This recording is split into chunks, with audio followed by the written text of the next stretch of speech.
There's a lake in the heart of Asia that holds 1/5 of all the world's liquid freshwater. It's more than all the 5 Great Lakes have together. Even if all the rivers on our planet suddenly changed their direction and set on a mission to drain this lake, it would take them a whole year to finish the job. I'm talking about the deepest lake in the world, Lake Baikal. If you decide to go all the way down to its deepest point, prepare for a journey of almost 5,400 feet. The descent takes several hours, but the rift floor of the lake is way deeper, between 5 to 7 miles beneath the surface. It means it could be even further down than the Challenger Deep, which is the deepest known place on Earth. The amount of water it has would be enough for everyone on Earth to have something to drink for up to 50 years. This mighty giant of a lake replenishes its water completely every 383 years. Baikal has a great delivery crew of over 300 rivers and streams, bringing their waters right in. And only one river flows out of Baikal, the Angara, which is headed straight for the Arctic Ocean. Baikal isn't only the deepest, but also the oldest existing freshwater lake in the world. It formed at least 25 million years ago. It all began when the Earth's crust decided to play Tetris and created the lake and the surrounding mountains. At some point, Baikal must have been just a humble riverbed, but then tremors and fractures shook the Earth, and the distance between the shores got bigger. Water levels rose thanks to the melting glaciers. Then, several lakes formed and later merged into one. Baikal is one of around 20 lakes in the world that are older than 1 million years. And since it wasn't disturbed by glacial periods, it's a perfect research ground for scientists. Its deep-drilled core sediments can tell a lot about the climate of our planet in different periods. Since Baikal is in a rift basin with 2,000 seismic tremors per year, the lake is deepening and still growing in size. Its shores drift apart at around the same rate as South America and Africa are moving away from each other, so it has all the potential to become an ocean. Another thing Baikal has in common with the oceans is that it has water rich in oxygen, even at its lowest depths. This is one of the reasons why the fauna of the lake is so incredibly rich. It's home to over 2,500 various animals and 1,000 plant varieties. Around half of them are unique and only exist in this area, like the endemic algae, the Baikal omul fish, and the Baikal oilfish. There are also some bears, elk, and lynx living on its shores. They must appreciate the fact that the temperatures around the lake are always higher than the rest of Siberia, thanks to its huge water mass. Most Baikal dwellers prefer to stick to the bottom of the lake, but there's one brave guy you'll meet if you decide to visit. Meet the Baikal seal, also known as Nerpa.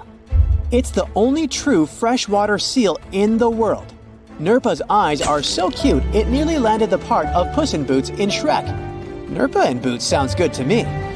These huge eyes are there to help them follow their favorite pelagic fish underwater. There are other seal kinds that can handle freshwater or use it to breathe, but these cuties spend their entire lives in it. But wait, how did seals, which are supposed to be oceanic creatures, end up in a lake miles and miles away from the sea?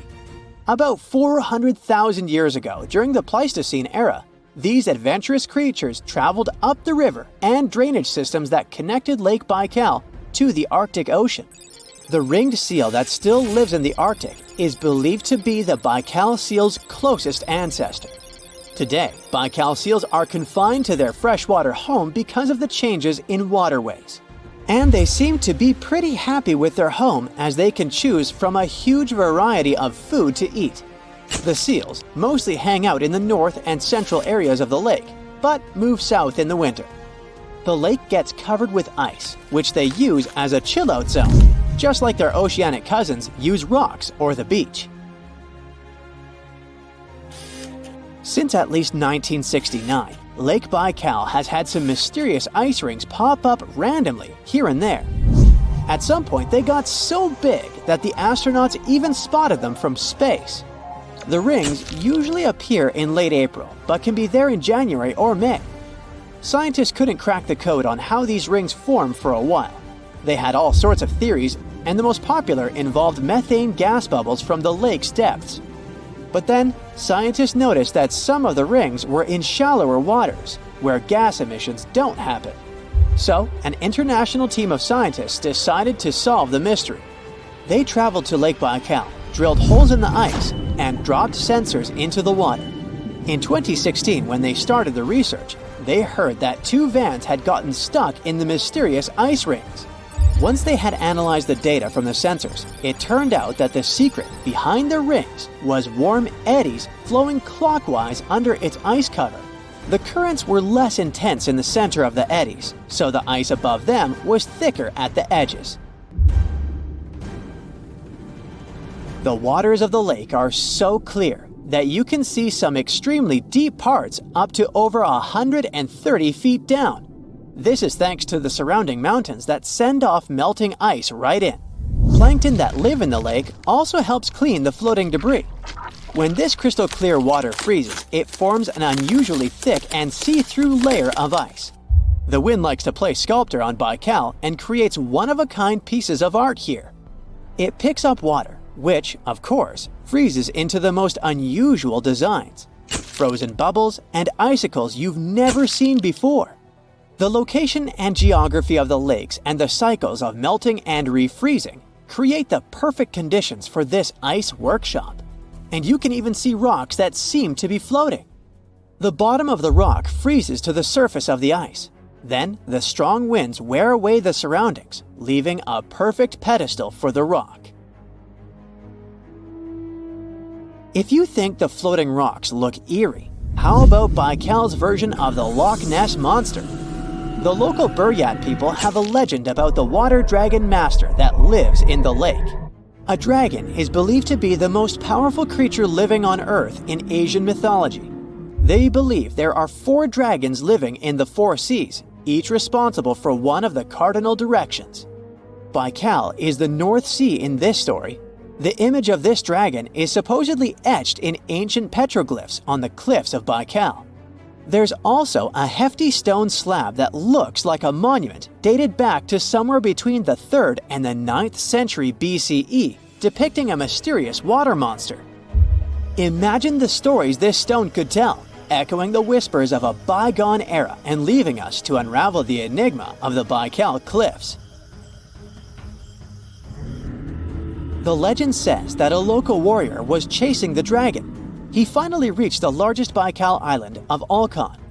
He was ready to face and defeat the dragon, but the beast turned into a beautiful girl, and they got married. That's one unusual twist to a classic defeat the dragon and take the girl story. So, local legends describe that dragon as a giant sturgeon with an almost gator-like snout and armored body. In reality, the mythical monster must be one of the many huge fish living in the lake. They can afford to grow to several feet in length thanks to the high levels of oxygen in the water. Beluga sturgeon can weigh several thousands of pounds, lives up to 50 or 60 years, and never stops growing. Lake Michigan is one of the largest and most mysterious freshwater lakes in the United States. And now, deep inside it, scientists have stumbled upon something unexplainable. Vast, round craters scattered all across the lake's floor. It all started in 2022. A team of researchers wanted to map the lake's bottom and look for some shipwrecks. At first, they were sure it's going to be just some typical rocky terrain or sandy patches. But what they saw on their sonar screens stopped them cold. Strange, circular shapes that looked almost too perfect to be natural. They were hiding about 500 feet beneath the surface, in places where the water turns dark and impenetrable. Those guys are huge, ranging from 300 to 600 feet wide. They also plunge nearly 40 feet deep. And there are dozens of them, neatly arranged like some footprints. But the team had no idea what these things were.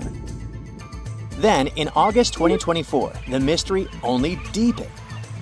Using a remotely operated vehicle, they got a closer look at these formations. There were about 40 of them. no one had ever seen anything quite like this before in the Great Lakes.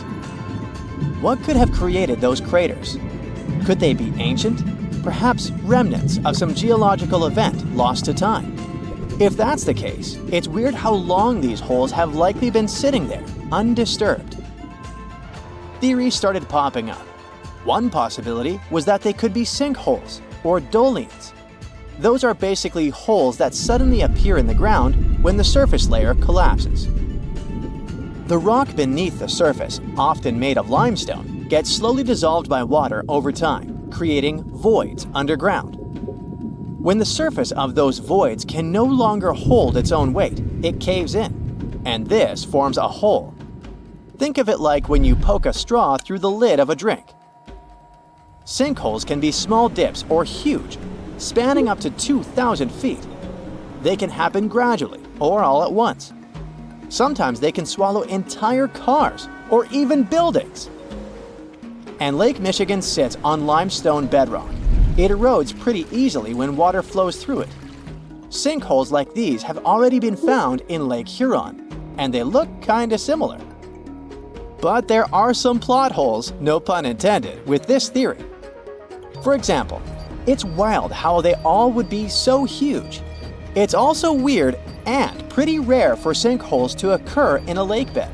They also kinda resemble a straight pattern. They seem to extend generally southward, forming a loose line, which is pretty weird. If these are sinkholes, then they're definitely not playing the usual geological rules. Though it might be some new, unusual process at play beneath the lake's surface that we haven't discovered yet.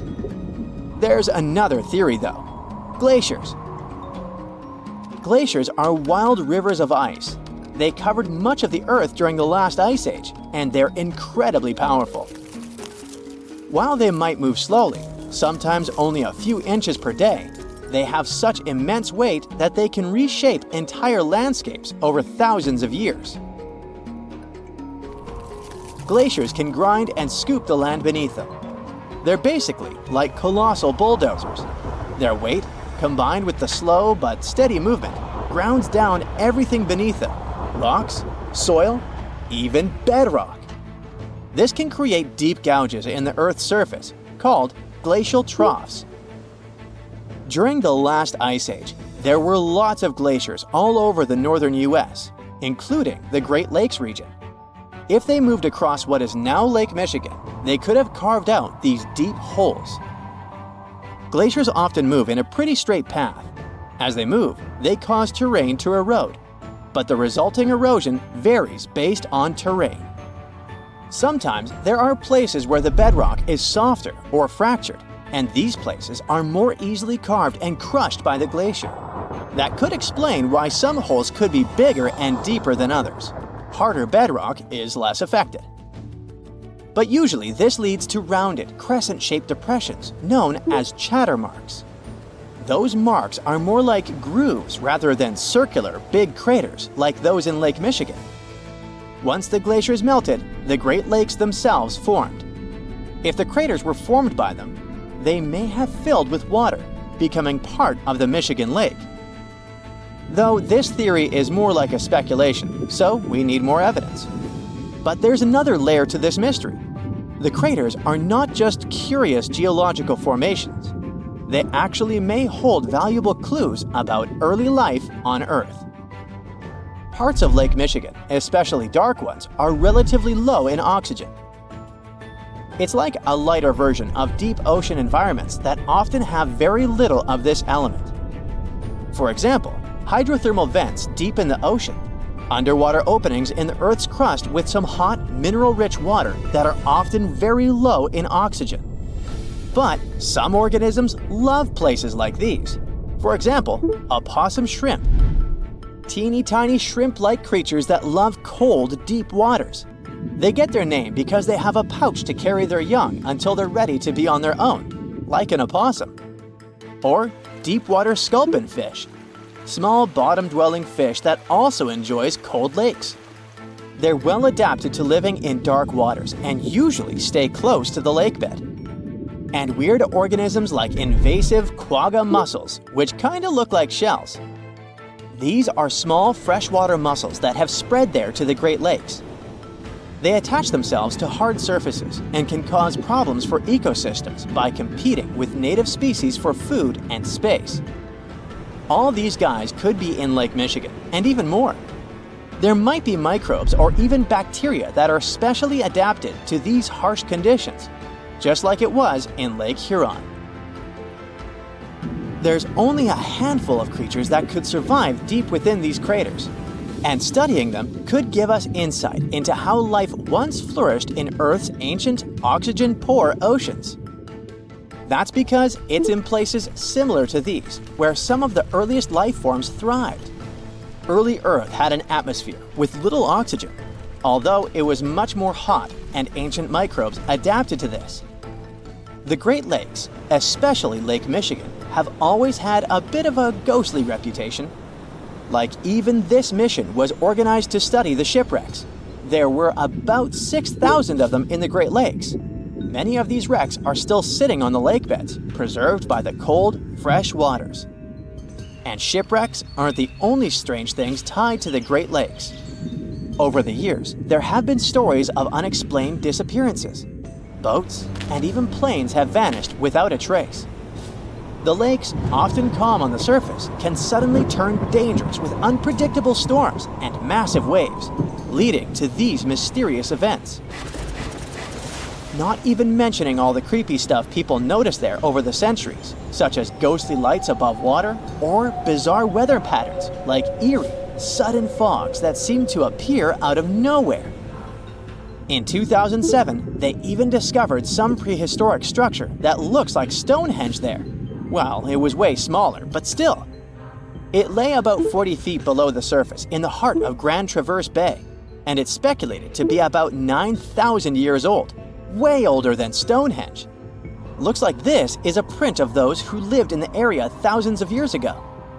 These massive stones are arranged in a careful, winding pattern stretching over a mile. They range in size from basketballs to compact cars. But one, in particular, stands out. A boulder 3.5 to 4 feet tall, 5 feet wide. It's etched with the image of a mastodon, a creature that roamed the Earth about 11,000 years ago before it went extinct. It probably sank there during the end of the last ice age we mentioned. This period had reshaped the region. This place is underwater now, but back in the day, it was still dry land. So the stones were probably created by people who lived there, though we're not sure why. Were they used as hunting blinds? Or was it some sort of an ancient calendar? Who knows? Only about 15% of the Great Lakes floors have been explored. Now, scientists are gearing up for a deeper dive into this mystery, both literally and figuratively. They want to analyze the lake beds surrounding the craters, hoping that maybe something in the environment around them might have caused them to appear. They have initiatives like Lakebed 2030. These missions should map the entire underwater landscape. This would help us learn tons of interesting stuff about Lake Michigan and our planet's past. Who knows what other secrets these dark waters hide? Hey, you've heard of Stonehenge. Of course you have. Big rocks mysteriously mounted in circles on a plain in England by, somebody. But what if England's Stonehenge is only a replica of another monument, and its builders just crossed the Atlantic and copied what someone had already done elsewhere? Well, it turns out researchers found another Stonehenge underneath the waters of Lake Michigan. This lake is a hotspot for woo-woo unexplained things. A bunch of disappearances, plane crashes, and now this, an ancient underwater monument that looks strangely enough like Stonehenge. We couldn't help ourselves and needed to dive deep into this story. A ring of massive stones, arranged in a way that felt all too familiar. They saw two circles, an outer one and an inner one, sitting 40 feet below the surface. But this wasn't just a random pile of rocks. These stones had been placed there purposefully by human hands. And by doing some further research, they discovered that they were staring at a structure that's over 9,000 years old. Think about it.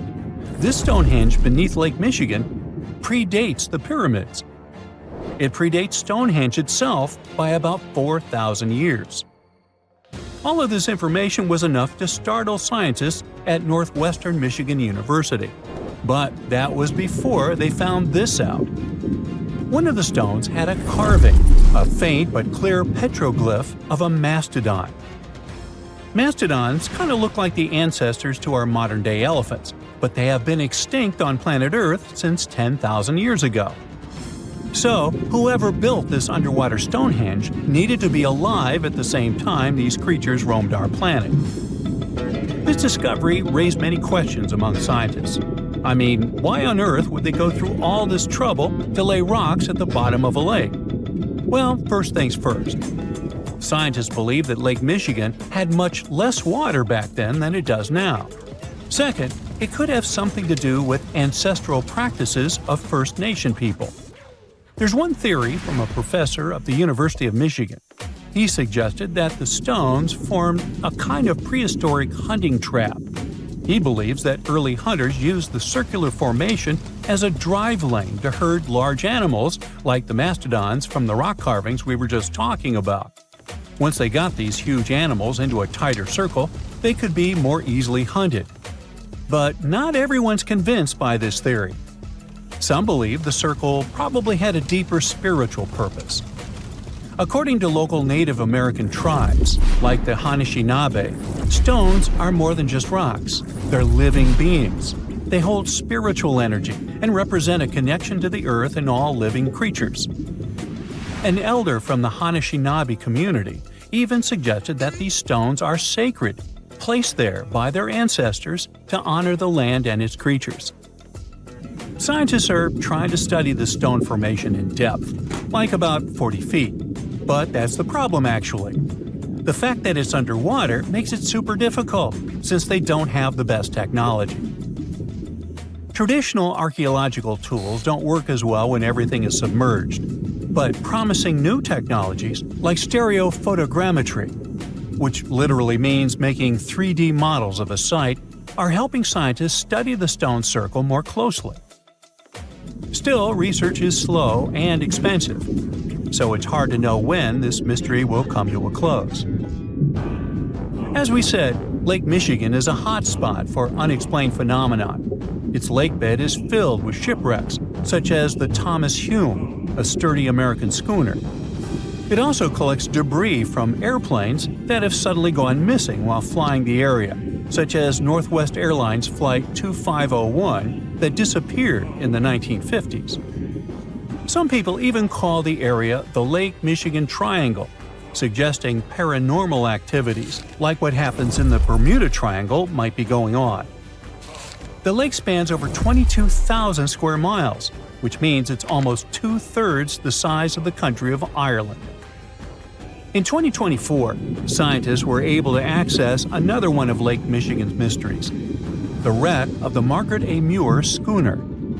This 130-foot-long sailing ship sank over 130 years ago. The discovery was announced just recently by the Wisconsin Underwater Archaeological Association, the WUAA, whose team found the shipwreck sitting 50 feet below the surface just off the shores of Algoma, Wisconsin. Built in 1872, the Margaret A. Muir was a three-masted schooner built to carry heavy cargo across the Great Lakes. Her final voyage started out as a routine trip. Loaded with bulk salt, the ship left Bay City, Michigan, heading for South Chicago, Illinois. But on September 30th, 1893, things took a bad turn. Just as the Muir approached the town of Annapolis, now known as Algoma, a sudden storm hit. The ship began taking on water fast. The captain of the boat ordered his crew to abandon ship, and thankfully, they all made it to shore safely.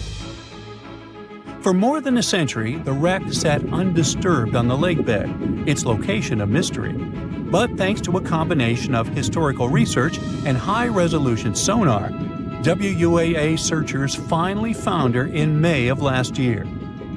The wreck is remarkably well preserved, with parts of the deck and gear still visible.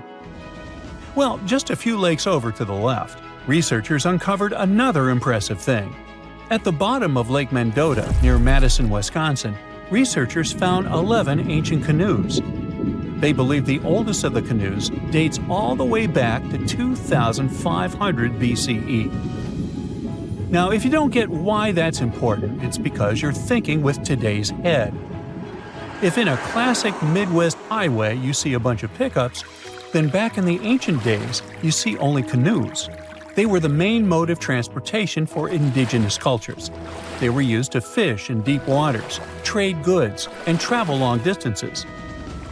The reason why scientists were so excited with this discovery is because they had never found any proof of what canoes were being used for in this region back then. And to understand the local cultures that inhabited the area during this time period, they needed to have some information on that. This exciting discovery was announced by the Wisconsin Historical Society in May 2024. The first canoe, which they believe is around 1,200 years old, was pulled from the lake in 2021. Then a second one was dug up in 2022. And now divers have found at least 11 more canoes along what would have been an ancient shoreline, long since submerged. One theory is that these canoes were intentionally sunk to keep them from freezing or warping in winter. It's possible people stored them in the same spot for generations. Or maybe this is just a small part of a much bigger settlement. Historians do believe there could be an ancient village hidden under the water of the lake. Divers have already found stone tools, like net sinkers used for fishing, but the village itself hasn't been located yet. Truth is, while the Great Lakes often steal all the thunder, scientists point out that smaller lakes like Mendota have stories too. The Wisconsin Historical Society is working closely with Native nations to piece together more about the lake's history.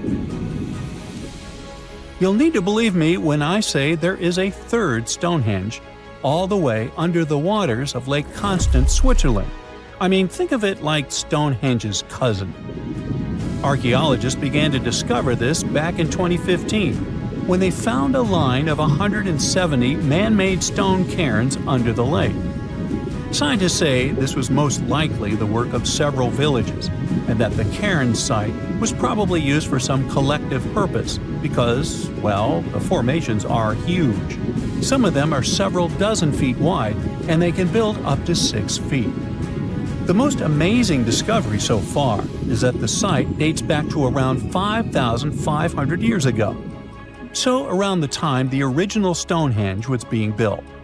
Some of the facts that link them together are their construction dates, as well as the distinct characteristic of stone monuments built in a circular format. Scientists don't know much about this site yet, but hey, I see a pattern manifested all over the world, don't you? Nearly 140 years ago, some fishermen pulled pieces of a ship from Lake Michigan. But where was the rest of it? From that moment on, hunters spent years searching for the ghost ship. By the 1970s, the hunt reached a new level. One with a $1,000 reward offered to anyone who could find it. Still, nothing. It was as if the vessel had simply vanished into thin air. That is, until now. Researchers have finally found the shipwreck off the coast of Bailey's Harbor, Wisconsin. The ship called the F.J. King disappeared back in 1886.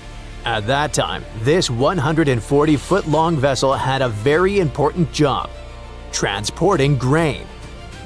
Now you might think, grain? Really? That's it? Okay, sure, it's not like the ship was loaded with tons of gold or jewels. But we have to see the bigger picture. At that time, Wisconsin was known as America's breadbasket. The state produced huge amounts of food, especially wheat. In fact, about 1/6 of the nation's wheat was being harvested there. Farming was booming, and that, of course, meant big money. The F.J. King was part of that golden era. For about 19 years, it successfully carried and traded grain and iron ore through the Welland Canal.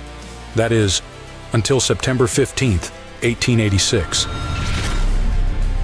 That day, the crew were on their journey to carry iron ore from Michigan to Chicago. It was supposed to be just another routine trip, but they were caught in a powerful storm.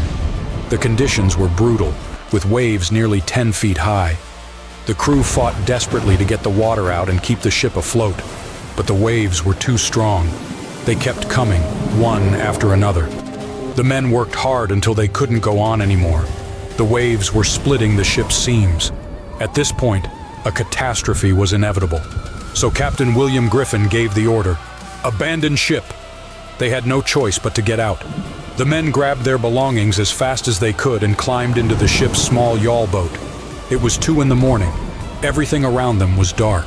As they tried to get closer to shore, the FJ King went down, bow first. And then suddenly, boom! The crew watched in shock as the ship's stern deckhouse blew off, sending the captain's papers 50 feet into the air. They stayed in the small boat until they were picked up by a passing schooner called La Petite. The crew took them to Bailey's Harbor, and moments later, Captain Griffin filed a wreck report. That's when the real mystery began. In his report, the captain said the ship had gone down about 5 miles off the shore of Lake Michigan. But that was just what he thought. I mean, it wasn't based on any instruments, readings, or anything like that. It was just what he remembered from that night. A week later, though, a local lighthouse keeper spotted the masts of a schooner sticking out of the water, much closer to shore. He reported it to a nearby newspaper, and that's when people really started asking questions. Could that be the FJ King? Even though they had a solid lead, it didn't take them anywhere. No one could find the boat. Days passed, then months, then years, until 2025. That's when an investigator named Brendan Baylod decided enough was enough. He gathered a team of about 20 scientists and historians to finally track down this historic shipwreck. They dug through hundreds of original documents about the ship and the day it went down, piecing together clues and narrowing down the area where it might be. Many experts were like, "Man, just let it go." And to be fair, they had every reason to feel discouraged. After all, that whole area had already been searched over and over. There was just no way the ship could still be out there. But Bayod didn't give up. Okay, truth is, he also thought it was a long shot. But working to find the ghost ship had other perks. His team wanted to get some hands-on experience with a brand new super advanced sonar. With that in mind, they set out on their mission, heading to Lake Michigan on June 28th. Okay, great. But where do you even start? First, Bayod had to clear something up. Back when the wreck happened, who was actually telling the truth about the ship's location? The captain or the lighthouse keeper? Getting that answer would point them in the right direction. Then, Bayod thought about something that might have already crossed your mind. How could the captain really know where they were? It was pitch black. He'd just been struggling to keep his ship afloat. He couldn't see much. He was exhausted and probably hungry. He definitely wasn't thinking straight. That's when the investigator realized the lighthouse keeper's directions were probably more accurate. Thankfully, he found the newspaper article from 1886. You know, the one I mentioned earlier, where the lighthouse keeper gave a more specific detail about where he'd last seen the ship's masts. What the investigator did next was draw a 2-square-mile grid around that location, and the team decided to map the lake bottom inside that grid using their fancy tech. So, there they were, aboard the Shoreline, a tour boat that usually carries sightseers along the peninsula. But that day, they didn't really expect to find anything. Their only goal that afternoon was to test their new side-scan sonar, one with much greater capability than the previous model the crew had been using. But then, after about 2 hours of searching, something strange happened. The sonar was sending out sound waves to map the dark floor of Lake Michigan when it started to act a little differently. And as the images began to stitch together, they revealed a shape that was impossible to mistake. A ship. Bingo. They'd found it. Turns out the wreck was less than half a mile from where the lighthouse keeper had said it would be. At this point, some of the crew had to pinch each other. They couldn't believe their eyes. They were shocked, not only because they'd found the ship so quickly, but also because of how well it was preserved. You see, the investigators were hopeful, but they also thought the ship would be shattered into pieces. After all, it had been carrying iron ore, and the weight of all that metal could have torn it apart even more. But no. To everyone's surprise, the hull was almost completely intact. Sure, the front right side was crushed, but the rest of it was pretty much there. The investigators even found the crew's belongings and kitchenware scattered across the lake bottom. Once they got over the shock, they called in archaeologists to examine the site and create a three-dimensional model of the wreck. This is the fifth major shipwreck Bayard and his team have found in the last 3 years, but the truth is, this region is full of mysteries still waiting to be uncovered. The F.J. King is just one of around 6,000 ships that were damaged or destroyed in incidents across the Great Lakes during the 1800s. And it's estimated that hundreds of these wrecks still remain hidden at the bottom of Lake Superior, Michigan, Huron, Erie, and Ontario. Thankfully, discoveries like this one could become more and more common. In fact, more shipwrecks are being found today than at any other time in history. Advances in technology have made scanning the lake floor less expensive and more accessible, not just for professionals, but for amateurs too. And the profile of these modern-day shipwreck hunters has changed. Now, they're more often searching for wrecks for their historical value, not just to find treasure. Another project that could help uncover even more wrecks in the Great Lakes is called Lakebed 2030. It could change everything, as its goal is to map the entire lake floor. And right now, only about 15% has been explored. That means the Great Lakes might still be hiding their biggest secrets, and that, at the very least, is super exciting. Do you know what one of the most dangerous and scary lakes in the U.S. looks like? Let's check it out. This large lake is filled with blue water reflecting the sun's rays. Lush thickets of oaks and other trees surround this picturesque place. More than 150 small islands, which are the tops of hills, stick out from under the surface. People come here to swim and play frisbee, go boating, and sit quietly on the sand. Nothing dangerous, right? But if you dive underwater with scuba gear and start exploring the seabed, you'll see that it hides old fishing nets, broken sunken boats, debris of houses, and even graves. If you go to the local library and start researching the history of this place, you'll find out that many people were kicked out of the area against their will. You'll learn that there were terrible conflicts between locals here. You'll understand that the idyllic picture hides a terrible drama and hundreds of tragic fates. This is Lake Sidney Lanier, which is in North Georgia. It was named after writer Sidney Lanier, who created the poem Song of the Chattahoochee, dedicated to the river that feeds the lake. Despite the beautiful view, this isn't a natural body of water. Sidney Lanier is an artificial lake created in 1956 to fight floods caused by the river, to provide people with drinking water and hydroelectric power. The perfect place for creepy stories that often happen in small American towns. Before people created the lake, about 700 families inhabited this place. They made up a classic quiet village with farms, houses, churches, mills, and a cemetery. But when the state decided to create a lake here, the authorities forced people to leave their homes. Locals had lived here with their families for generations, and then they had to go away. Most of the buildings were moved, but the cemetery was left untouched. The graves are still there at the bottom, while people on the surface are swimming and having fun. 200 years before the lake appeared, the Cherokee tribe had lived in this place. In the 1830s, they also got kicked out of their territory. Then, in the first half of the 20th century, there was a very big conflict between locals. The reasons for the conflicts are quite scary, so we won't dwell on them. But it's important to note that more than 1,000 people got hurt by this conflict and were forced to leave their homes. So, we have a place where tragic episodes have happened 3 times, and where a lot of people have been injured throughout history. Of course, there's no scientific evidence that those events had any effect on the lake. But if we talk about spiritual, karmic plane, then see for yourself. Lake Lanier is considered one of the most dangerous lakes in history. 500 people have drowned or disappeared here since 1956, and almost 200 since 1994.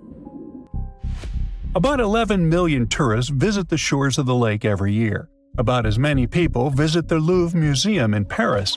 But don't think that accidents happen here because there are too many people there. A few dozen miles to the west, there's another popular lake, Altoona, and the same number of tourists come there every year. But there are almost 3 times fewer accidents there. For some reason, people drown at Lake Lanier, and motorboats often collide. There are no seasons with more or fewer accidents. So the cause of these tragedies may be hidden underwater. Many sunken boats, fishing nets, flooded villages, and graves lie at the bottom. Perhaps when someone dives here, they get tangled in nets, or stuck among debris or bump into rocks. Motorboats may not notice tourists passing by on air mattresses and crash into them. The water in the lake isn't very transparent, which makes it difficult to search for the missing. And then, there's also the legend that spirits inhabit this lake. Locals talk about phantoms who come out of the graves and try to pull the living under the water. Others tell stories about 27 ghosts of those who drowned in the lake over the years, but whose bodies haven't been found. But the scariest legend is probably the one about the Lady of the Lake. In 1958, 2 friends, Delamay Parker Young and Susie Roberts, got into their car. They drove to the gas station, refueled the car, didn't pay for the gas, and went to the lake. The evening started fun, but it turned into a terrible night. The girls drove off the bridge when they were crossing the lake and disappeared. For an entire year, no one knew what had happened to them, but people thought that the lake had taken them. One day, a local fisherman went to the lake to catch some fish and suddenly noticed a body in a blue dress floating near the bridge. It was poorly preserved, so the examination couldn't determine the identity of the person. But many locals were sure that the body belonged to Parker Young. Some people saw that day that she borrowed this dress from Roberts and put it on. But where was the other girl? And why was there no car? A few decades later, in 1990, authorities discovered an old Ford sedan at the bottom of the lake. They extracted the car and found the body of Susie Roberts inside. After this tragedy, locals started telling scary stories about how a transparent Parker Young in a blue dress grabs passers-by by their clothes and tries to drag them into the water. So, what do we have now? 3 terrible events have occurred at this lake over the last 200 years, affecting thousands of people.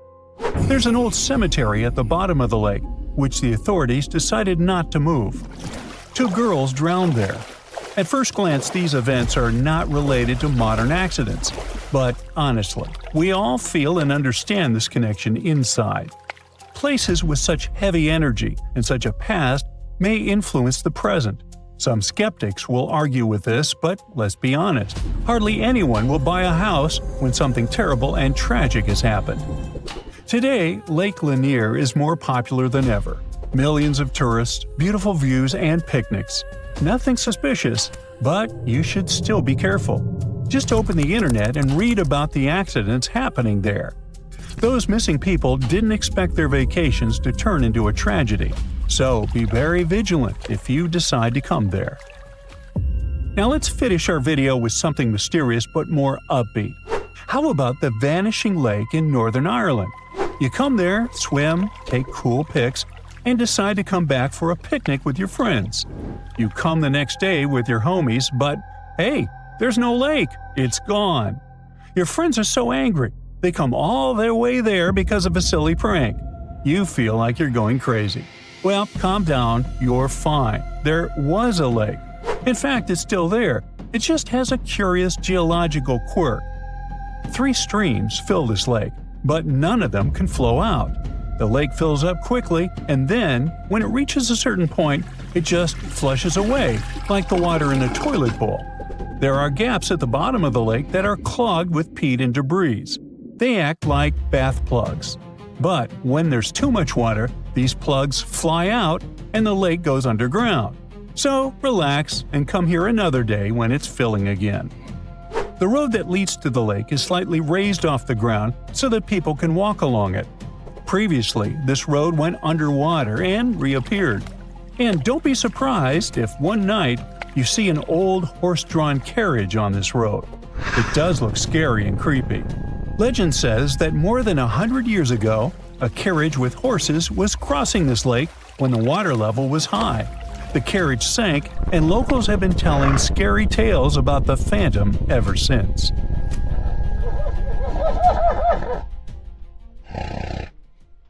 The tranquil-looking Lake Manaun in Cameroon is one real trickster.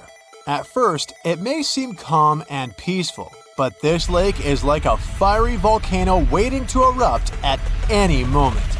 And it doesn't even have the decency to give any warning signs. Its last outburst was way back in 1984, which caused a bang that left everyone in awe. It's like the lake's got a soda can mechanism down there, or in technical terms, it experiences a limnic eruption. This rare phenomenon happens when gas from deep under the water suddenly erupts. Certain things have to happen prior for it to occur though. There are some things you can look out for if you feel worried. For starters, if the vegetation around a lake looks a bit flattened, it might have previously experienced a limnic eruption. That's because the water can pop up with a lot of pressure and overflow. The water being a bit warmer all of a sudden can also mean you need to head to safety. There's this lake in Kazakhstan that looks like a total disaster on the surface, with empty tree trunks sticking out of the water. Not cute. But if you're feeling daring and want to take a swim, you'll be transported to a whole new world. Its story goes back to the year 1911, when there was a landslide that filled the valley with rainwater, completely submerging a local forest. As mesmerizing as it might sound, it's no easy task to dive in. The water is freezing, and all the algae, plants, and submerged trees make it a risky obstacle course. Have you heard about this scorching lake on the sunny Caribbean island of Dominica? The water around the edges is at a sweltering 180 to 197 degrees Fahrenheit. No wonder no one has the guts to measure the middle. It's that hot. Sure, the heat may go down once in a while, but who knows when those waters will start boiling again? Plus, this place is full of nasty gases like carbon dioxide. Because of them, let's just say it doesn't exactly smell like roses. More like rotten eggs. So unless you want to end up looking like a boiled lobster, I suggest you stay away from these waters. If you're planning a trip to Tanzania, you might want to think twice before diving into Natron Lake. Sure, it's got a beautiful reddish hue, but that's thanks to some bacteria that call this lake home. And don't even get me started on the pH levels. They're so high they might even strip the color off your swimsuit. But hey, at least the flamingos like it there. Those acid-loving birds are living their best lives in a group with 2.5 million of their closest feathered friends. How come these birds manage to thrive there, you might wonder? Well, no predators means no stress, which equals easy breeding. They also love feasting on that fancy bacteria, which makes the water all pink. You may think that Belize's Great Blue Hole is just calling out to you with its stunning blue hues and close proximity to land. But hold your flippers, because there's a catch.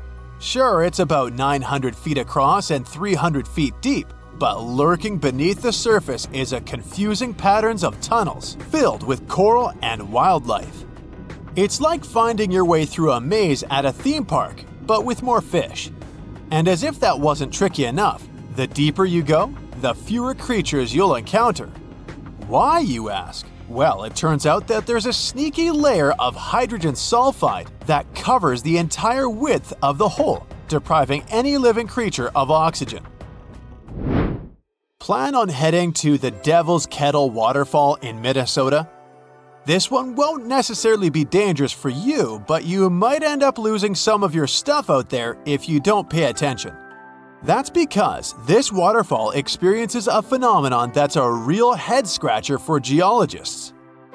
One part of the waterfall flows normally, while the other part disappears into a big ol' hole.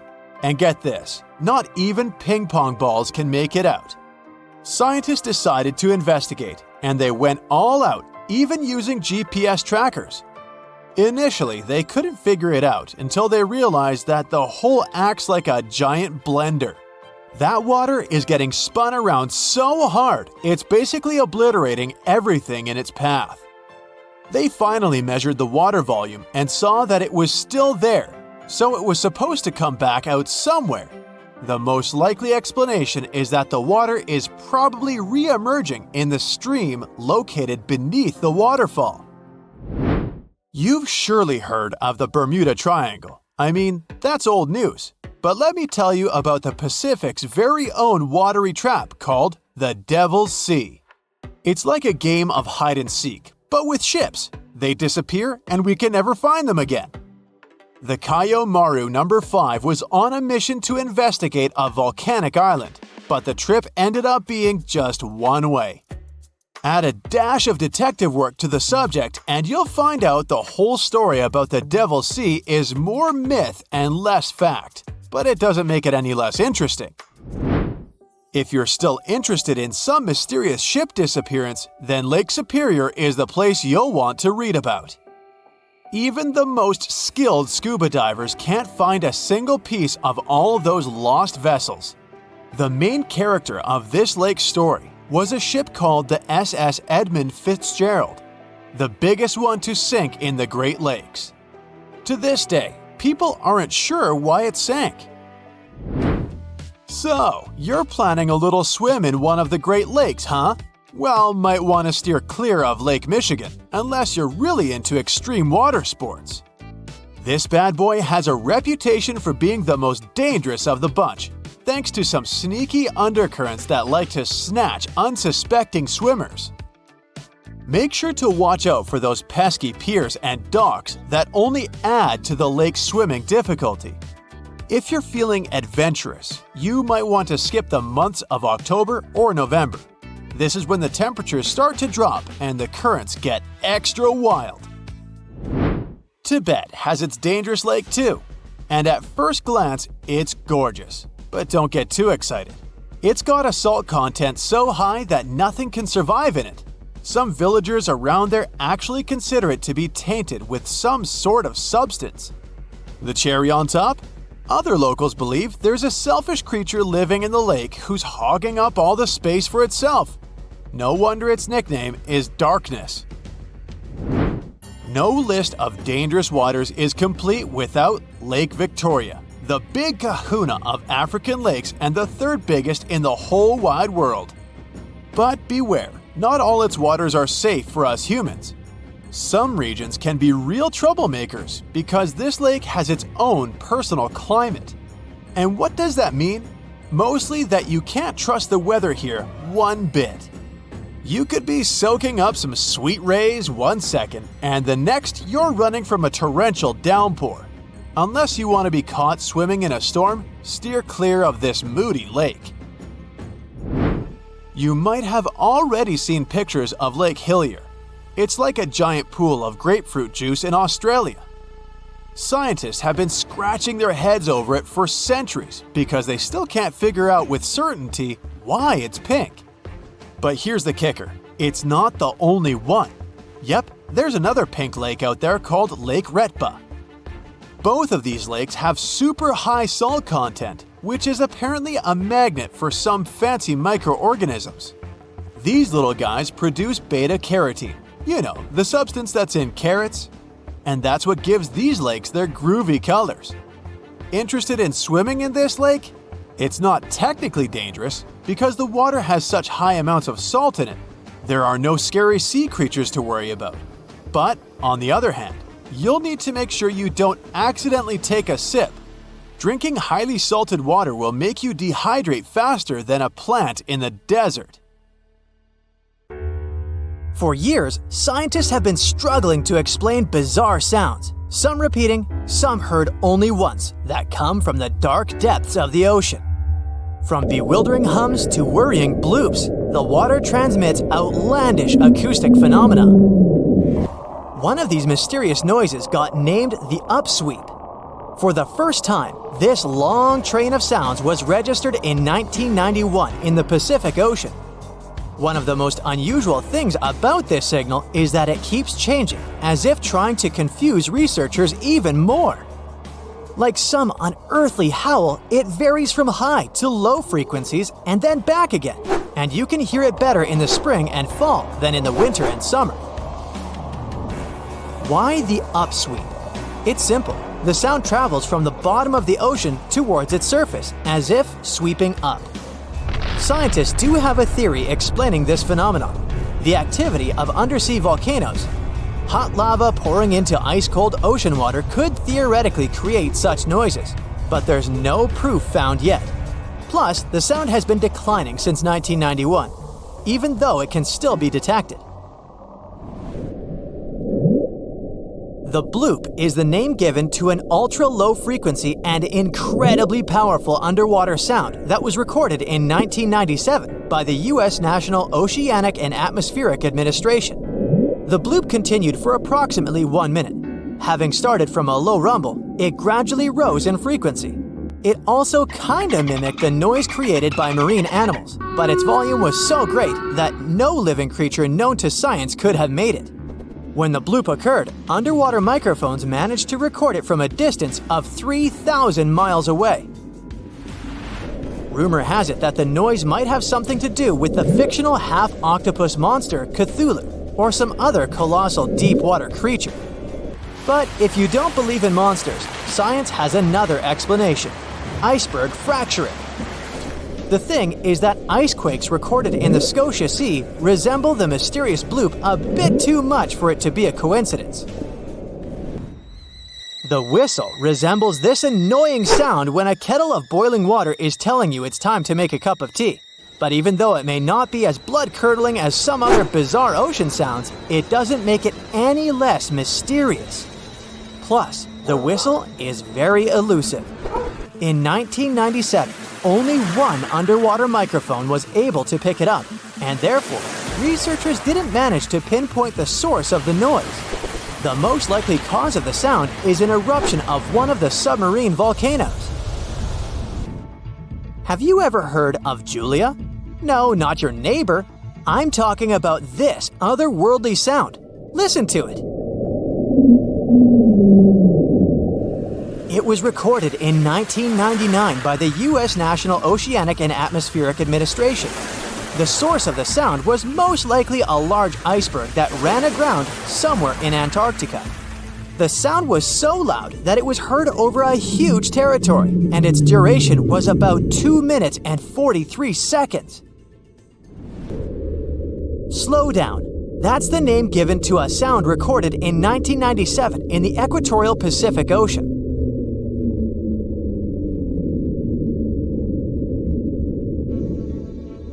The sound was called this way because it slowly decreased in frequency over 7 minutes or so.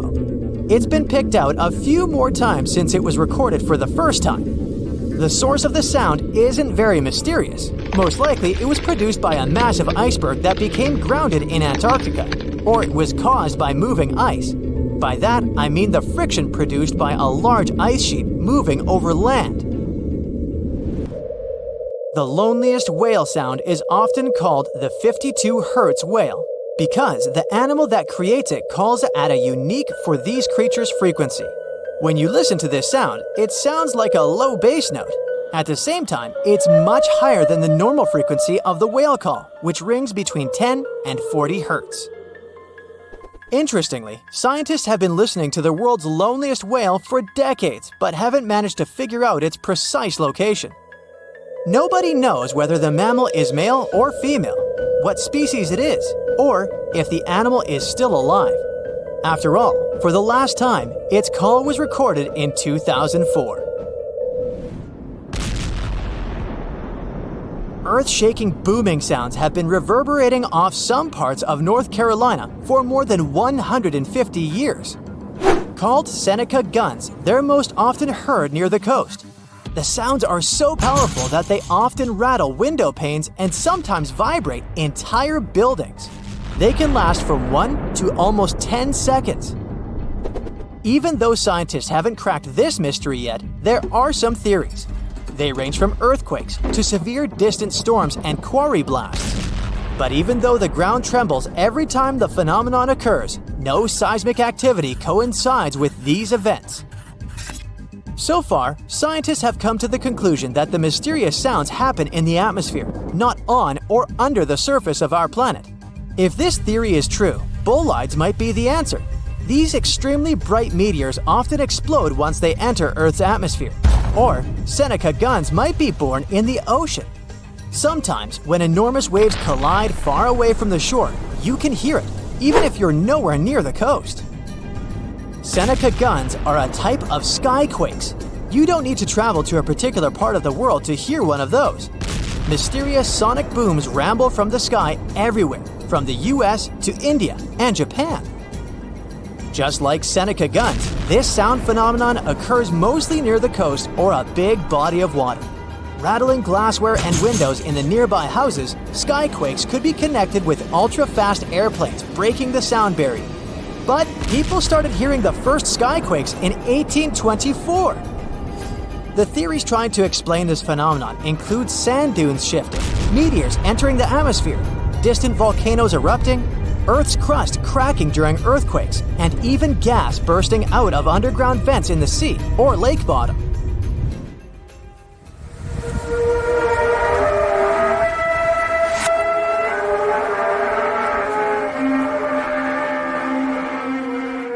In different countries all over the world, people get paralyzed with fear after hearing otherworldly trumpet sounds that seem to be coming from the sky. The inhabitants of the US, Canada, Australia, Germany, and the Philippines have already heard this hair-raising noise since it was first recorded in 2008. These sounds are sometimes called the sound of apocalypse. And although until recently, nobody could understand the origin of the sounds, NASA claims that there is nothing to be afraid of. The noise can be coming from our own planet. Usually, it's quiet and thus inaudible to the human ear.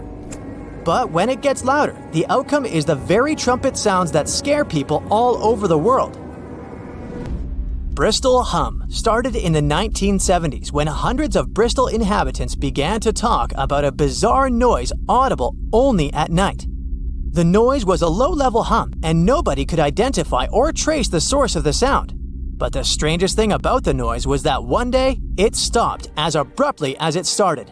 But not before people in other towns across Britain reported hearing similar sounds. Some time ago, the mysterious sound returned. In 2015, a group of French scientists claimed that they had solved the mystery of the Bristol hum. They stated that the culprit was ocean waves that made the ocean floor vibrate. But while it was all good and well, it didn't explain why the sound was around for only several years or why it chose to return. If you ever come to the town of Taos in New Mexico, don't let another strange and unexplained phenomenon send you running for the hills. This phenomenon is a faint, low-frequency hum ringing in the desert air and grating on your nerves. Even stranger, only 2% of people who live in Taos hear this noise. But for those who do, it's unstoppable torture. On top of that, everyone describes the sound in a different way, from a quiet whir to an eerie hum or even persistent buzz. And while some people believe that the Taos hum is the result of unusual acoustics, the others suspect a bad case of mass hysteria. No one has located the origin of the hum yet. On the outside, the surface of this lake looks like the aftermath of a disaster. Empty tree trunks spike out of the turquoise waters. The lake is surrounded by mountains, making it a quiet but unsettling place. But those who dare to swim under these dangerous waters will soon discover a whole new world. This isn't the beginning of a fairy tale. It's the actual story of Kayindi Lake, located in Sati, Kazakhstan. Back in 1911, an earthquake caused a major landslide in this location. The valley created eventually filled up with rainwater, practically submerging the forest. The trees that are located above the waters might look very sad, but beneath the surface, they remind you of an underwater forest. Since the waters are crystal clear most of the time, you can still see this fascinating view even from its shores. The ice-cold water makes this lake so tricky and, at times, even dangerous. And don't forget about all the algae, plants, and submerged trees that can rapidly become risky obstacles. Hey, I enjoy a steamy hot bath, but this boiling lake I'll tell you about now is really the stuff of scary dreams. It's located on the Caribbean island of Dominica, and its waters have temperatures between 180 and 197 degrees Fahrenheit.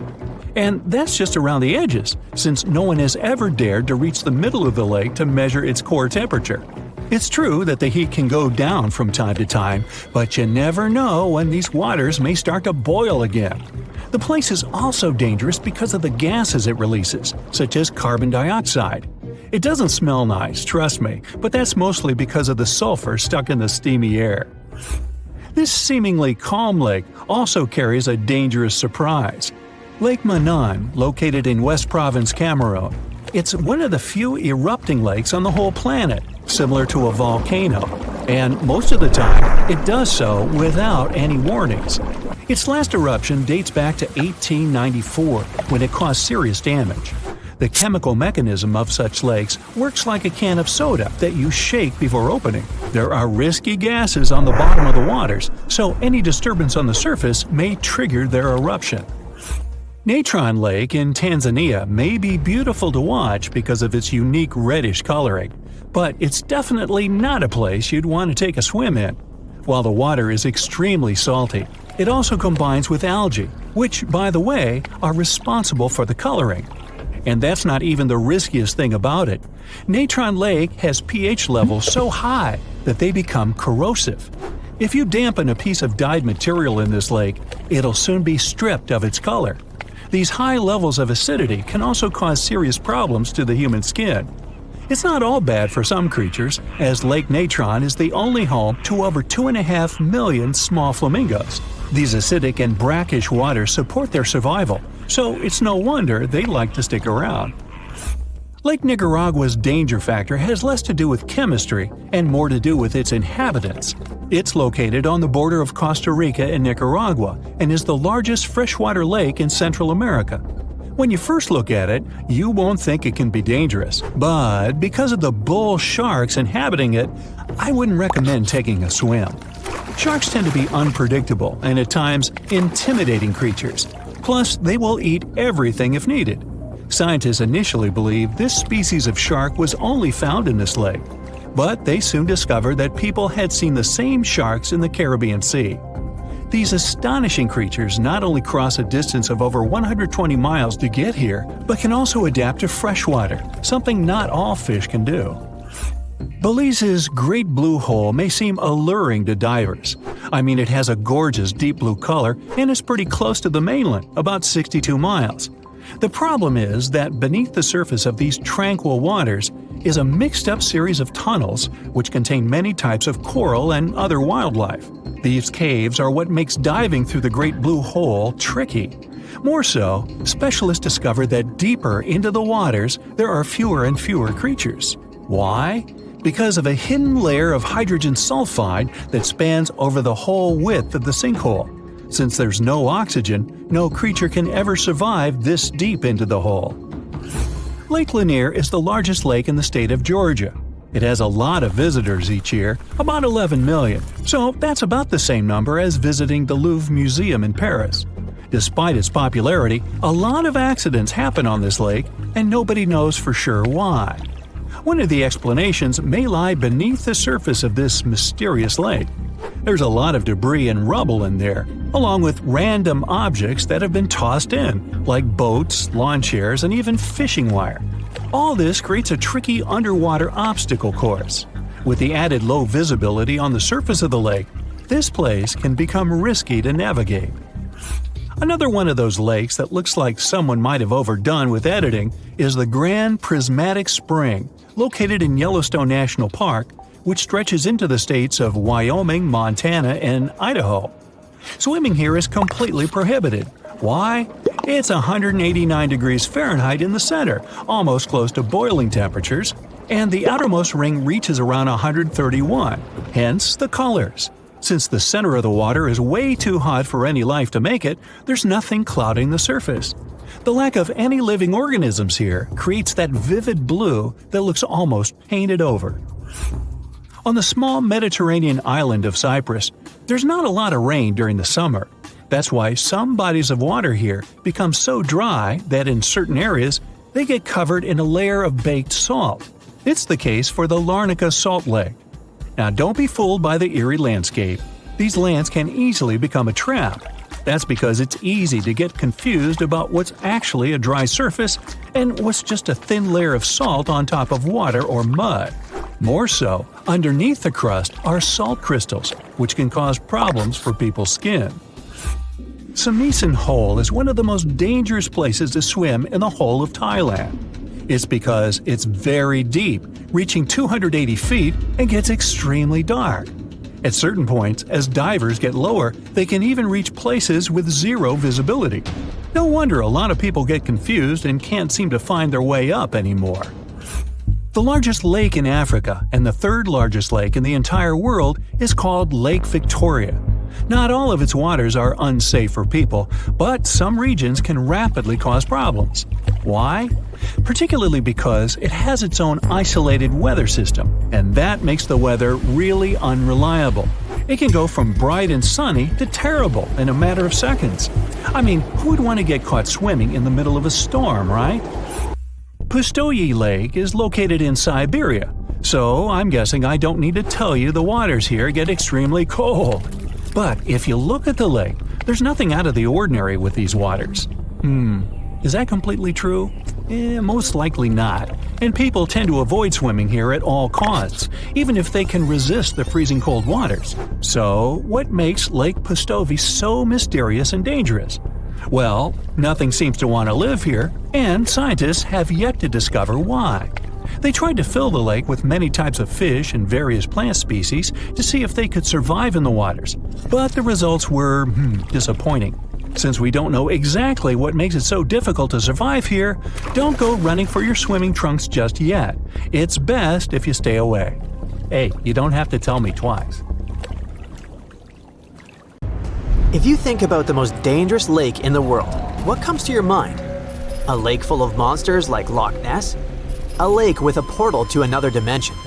A lake with acid or poisonous jellyfish? It's scary, but none of this is even close to the level of danger that Lake Kivu, located near the city of Gauma in Central Africa, poses. This calm, beautiful lake can lead to one of the most devastating disasters on the planet. But to better understand what exactly is going on here, let's take a look at Mount Nyiragongo, which is located nearby. It's one of the most active volcanoes in Africa. On May 22, 2021, it began spitting out lava that flowed directly onto the crowded city of Gauma. The eruption destroyed many homes. About 500,000 locals were forced to leave their homes. It was a major humanitarian disaster. But time passed. The crisis softened, and the volcano calmed down. It seemed that everything was okay, but then scientists began to worry about something else. This something else turned out to be much more dangerous than an erupting volcano, and it was something that was at the bottom of Lake Kivu. Some people call this lake a geological anomaly because of its composition. Underwater, the lake hides dozens of cubic miles of dissolved carbon dioxide, more than 10 cubic miles of methane soaked in toxic hydrogen sulfide. This is an incredibly dangerous and extremely explosive mixture. It's like a giant tank of kerosene the size of the Grand Canyon. At any moment, a spark can occur next to this barrel. In the case of Kivu, this spark may be seismic activity. The eruption of Mount Nyiragongo could also have triggered the outburst, but the lake stayed calm, and the disaster fortunately didn't happen.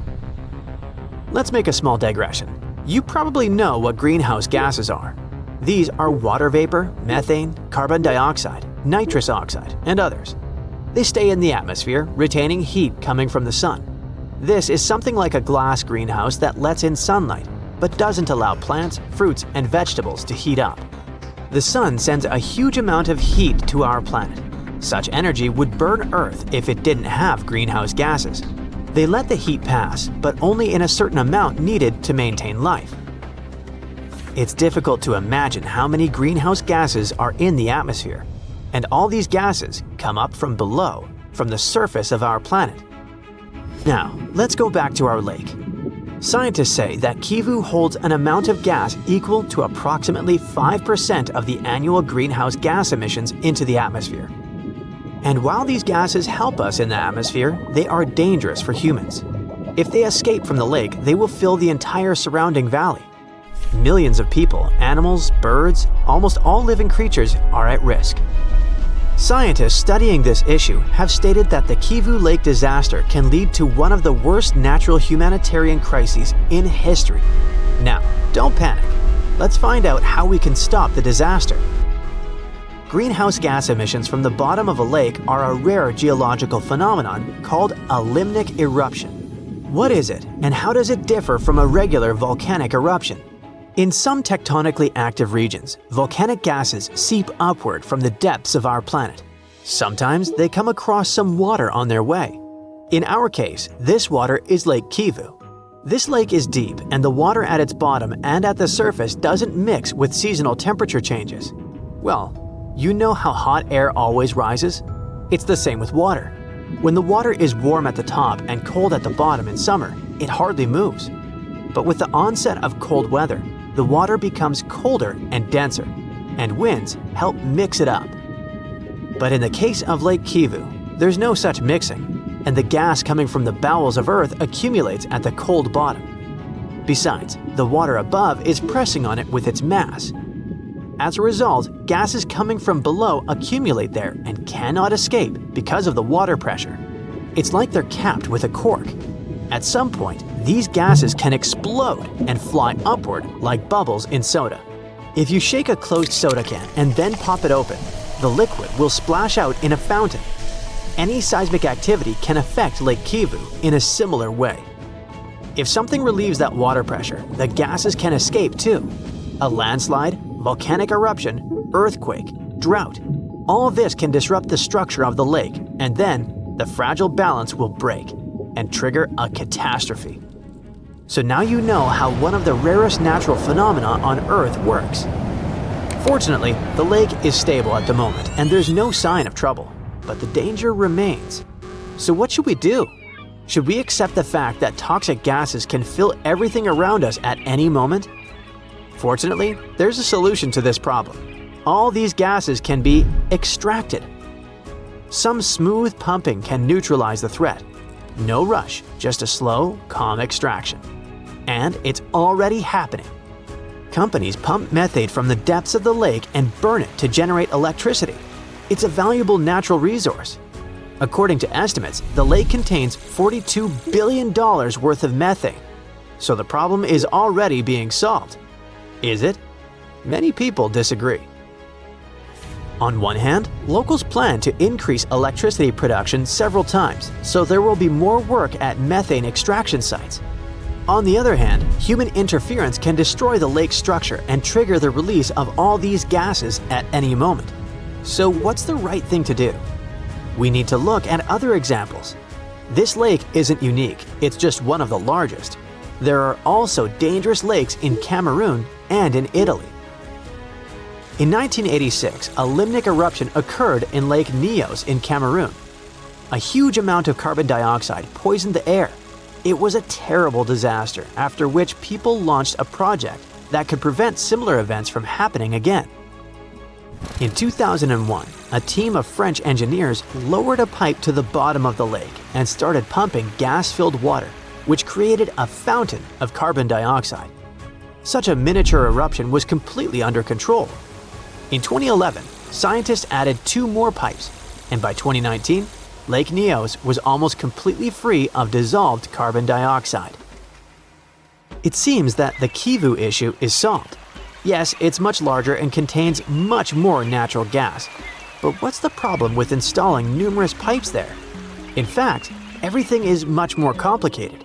Kivu contains much more organic matter. Any lake is a bowl with trillions of microorganisms, and Lake Kivu is a huge feast for them. all the organic substances that the lake contains are eaten by small organisms and processed into methane. In addition, the volcano also produces methane, and this volcanic gas seeps into the lake through underwater rocks. Methane is much more difficult to dissolve in water than carbon dioxide, which means that its concentration accumulates over time. Then, what's the solution? So far, the best option is to carefully pump out methane and carbon dioxide. This means that geologists, physicists, chemists, and engineers must closely monitor the imbalance that occurs in the gas's pressure. You've extracted some methane and the pressure has decreased? Fix this moment and take all calculations into account in your further activity, slowly, carefully, and without any haste. It's important to extract all the gases from the lake. But what if an earthquake or volcanic eruption starts at that moment? It doesn't depend on us anymore. All we can do is monitor seismic sensors, and that's it. You rub your eyes, trying to make sense of everything. Perfect circular holes in the bottom of the ocean floor off the coast of Big Sur in California. You have no idea how this happened, even though you're a marine biologist who's been practicing it for years. You go through some of the old records and find out that these holes have been around since the 90s. In 1999, a ship-mounted sonar conducted a survey and found 5,200 of these pockmarks, or large holes over 500 square miles, on the ocean floor. They look like moon craters underwater. You contact your team and get the robot ready to go down and explore the scene and bring back a few samples. You and the team drive to the coast and hop on the boat. You're sitting inside controlling the robot with a joystick. Your teammate sets the robot in the water and drives it down. Everything seems normal near the surface, but as the robot goes lower, the pockmarks start appearing.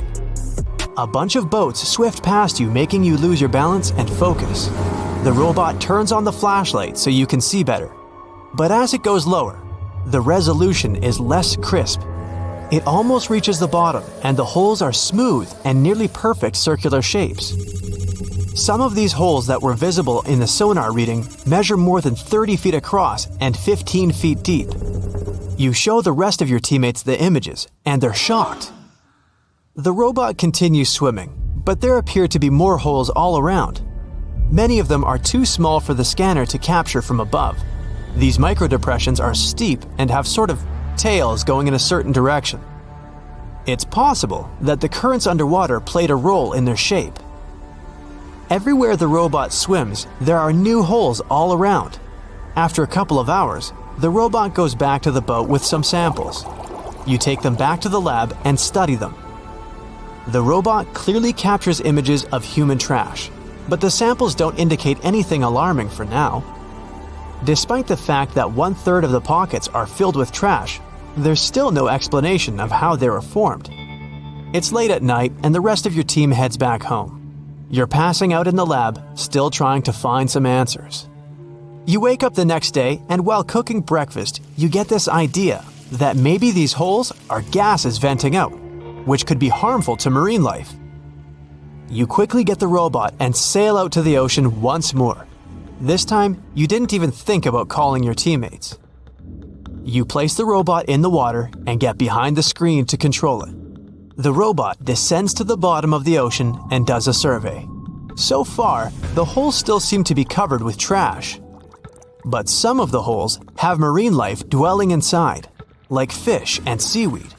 After much scanning, it doesn't look like they're producing any bubbles, which means there aren't any gases venting out, but you're determined to find them. After a while, you reach one of those large pockmarks, and the robot starts scanning around.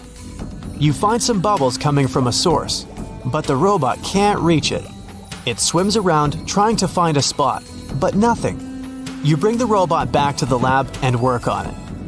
You attach some mechanical arms on it that can lift things and move them. You bring the robot back down to the same spot, but the bubbles aren't as frequent as before. You use the arms to move some of the trash and find out that the bubbles are being produced by a group of crabs chilling next to a pile of plastic. Bingo! The bad news is, you still don't have a clue why the microdepressions and pockmarks exist. As you try to control the robot to go back to the surface, an octopus wraps its tentacles around it, pulling the robot down. You struggle with the controls and push it to maximum power, but the suctions of the octopus are too strong to break off. It's a game of tug-of-war with the octopus and your robot. It takes the robot under a pile of trash, thinking it's lunch. But you use the arms to maneuver the robot out and swim back to the surface. You go back to the lab even more confused. The robot has collected more samples for you to study. Your eye is glued to your microscope, trying to figure out what's going on, but nothing. You decide to do a carbon dating test to determine how old these holes are. After a while, you check out the results and are even more stunned than before. They show that the holes are around 400,000 years old, so it's likely that human trash wasn't the cause for all this. You pull many all-nighters trying to figure out the truth. You gather your team once more and hold a small press conference about this. You claim that this may be something we should be extremely worried about, but you still can't tell them more than what you know. With all the brain work put together, you find out that the large pockmarks haven't changed or been active for more than 50,000 years. The newer holes were most likely created by human trash settling in the bottom of the ocean floor. The marine life gathered some of this trash like plastics and discarded fishing gear and created homes for themselves. This is why around 4,500 of the holes are newer and have trash in them. But it still doesn't answer why the holes appeared in the first place. You're back to square one. The only way to see what's really going on is to clear up the trash from underwater and study them. The story makes headlines in the local community and catches the attention of a cleanup crew. You organize a trip to the ocean and begin the extraction of all the trash. Many cleanup boats arrive and everyone drops down a net to collect the trash. You send down the robot once more to make sure the nets are hitting the right spot. As most of the trash is being collected, many marine life animals scramble and try to find a way to escape. Everyone makes sure not to hurt them. After a couple of weeks, all the holes are cleared up from the trash. You do another sonar scan from the surface and can see the holes clearer than before. But you still don't have an answer for this. You do some more research trying to see if any other holes appeared around the world. On the other side of the country is a mysterious blue hole off of Florida's Gulf Coast. You catch the nearest flight to Florida and make an appointment with the scientists in charge of the expedition. Blue holes are underwater sinkholes that open below the seabed. Just like on the surface, the underwater world also has sinkholes. This one is called the Green Banana and is 150 feet below. And the hole is 435 feet deep. You dive with some special gear with the rest of the team to a barren ocean floor, and the hole is right there in front of you, looking like an oasis in the desert. You and the rest of the scientists are surprised by the diverse marine life dwelling within. Some sea turtles swim past you, and even sharks. These ones don't harm humans. Halfway through, you reach a narrow path, which makes it difficult for humans to pass through. But everyone is careful. There are corals, sponges, mollusks around the corner.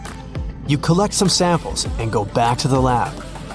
Blue holes in general are richer in nutrients than barren lands and host plenty of unique marine life.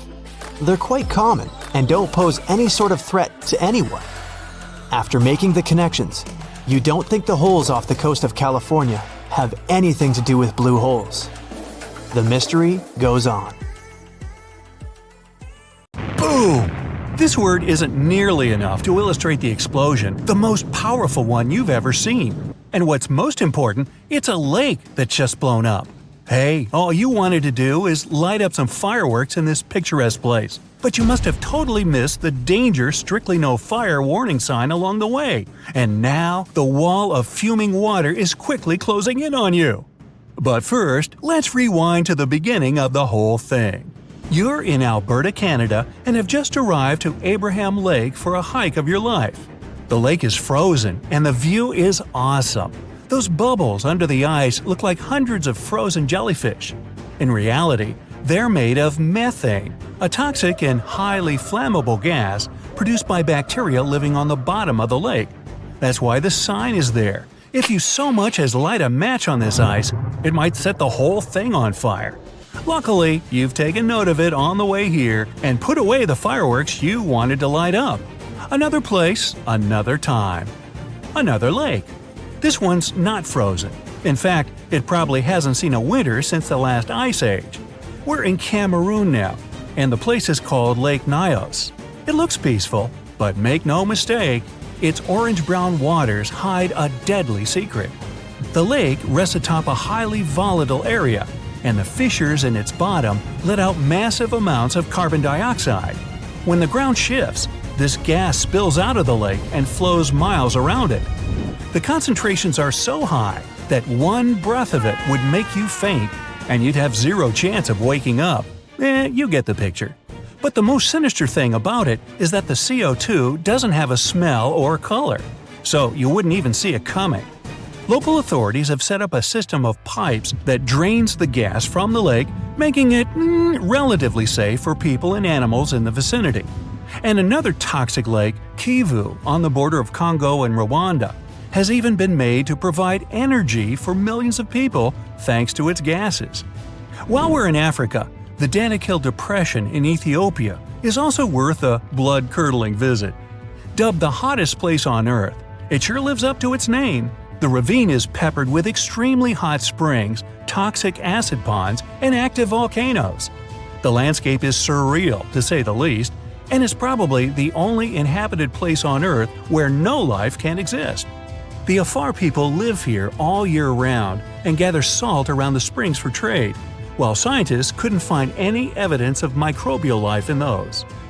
Humans are notorious for settling in places most would gladly avoid. Take Mount Tambora in Indonesia. Thousands of people have been living on and around its slopes for centuries until the fateful day in 1815. Tambora is a volcano, and that year it decided to erupt, resulting in a blast that obliterated everything on the island and was heard almost 1,000 miles away. It spewed out so much volcanic ash that it fell in sheets on the surrounding isles and caused a year without a summer in the whole northern hemisphere.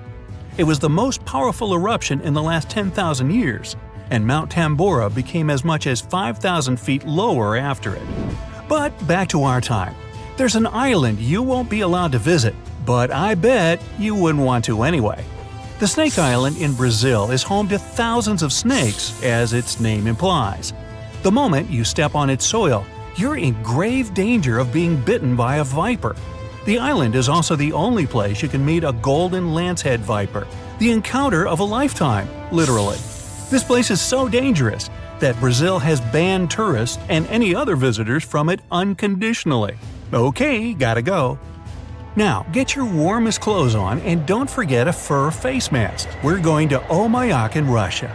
It's a small town in the far north that's often called the coldest place on the planet where people still live. The only place with a lower average temperature is Antarctica, and that's saying something. In the winter, if you so much as forget to put on a sweater, and a fur coat, you'll get frozen to the bone in mere seconds. Temperatures here drop to the chilling minus 96 degrees Fahrenheit. Fresh fruit turns to chunks of ice in minutes and becomes so hard you could drive nails into wood with an apple here. Now, before you freeze in place, let's go somewhere no boat will take you. The Skeleton Coast in Namibia. No, really, you can only drive or fly in here because boats and ships won't go near the place. The waters are treacherous, sudden gales toss vessels around, and sharp rocks hiding underwater are all too happy to ram into their hulls. The coast itself stretches for hundreds of miles and is divided into southern and northern parts. Visitors on all-terrain vehicles are allowed freely into the southern part, but only about 800 people a year can get to the northern one, and only with guided tours. People are known to have been lost in this desert forever, and it's a daunting place to go. It got its name from numerous animal carcasses found here. Still, about 50,000 indigenous people managed to survive in this place, along with adapted animals, lizards, hyenas, and even elephants. Now, you'd expect a living destruction machine anywhere but the heart of Europe. Naples, one of the most famous cities in Italy, is built on top of an active supervolcano. In 2018, scientists noticed this monster of a mountain was building up magma in its depths. They say it isn't likely to erupt in the near future, but there's a smaller yet no less dangerous volcano just a few miles off, the infamous Vesuvius. You might remember it for the immolation of the Roman city of Pompeii about 2,000 years ago. You might, but I wasn't around then. This one has been active for a long while, and both citizens and guests of Naples put their lives at stake every single day they spend in town. But hey, while you're there, try the pizza. Northeast of France is also an unwelcoming place. A chain of areas has been dubbed Zone Rouge, or Red Zone, and declared off-limits since the 1920s. If, by some wild chance, you find yourself in one of these places, you'll only see wilted plants and scorched earth, so much in contrast with the lush landscapes of the rest of the country. The soil and air is so polluted here that people are prohibited to enter for fear of choking. And in any case, nothing can live in the red zone at the time.